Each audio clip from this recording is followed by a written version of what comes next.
Tarantino, c'est un de mes réalisateurs préférés.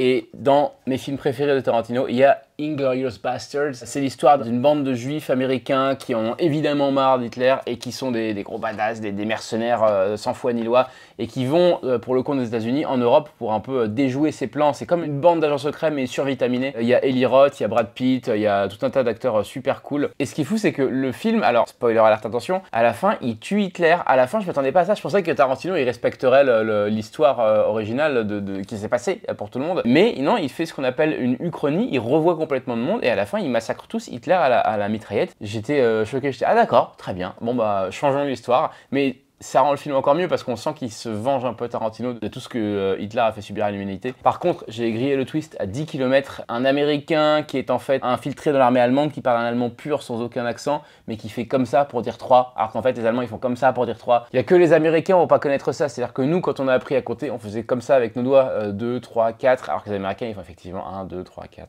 Et du coup c'est comme ça que l'Allemand sait que c'est pas un vrai Allemand. Bon, j'avais un peu grillé ça, donc ça m'a un peu gâché le suspense du film, et ça va gâcher le suspense de votre film, parce que je suis en train de vous le griller. Mais c'est quand même pour moi le deuxième meilleur Tarantino. Après, je dirais Django Unchained. Et en troisième, Pulp Fiction. Bref, Inglourious Basterds, c'est du tout bon. Voyez-le, revoyez-le. En plus, il y a des acteurs français, il y a Mélanie Laurent, ça se passe en France, ça se passe en Europe, c'est trop cool.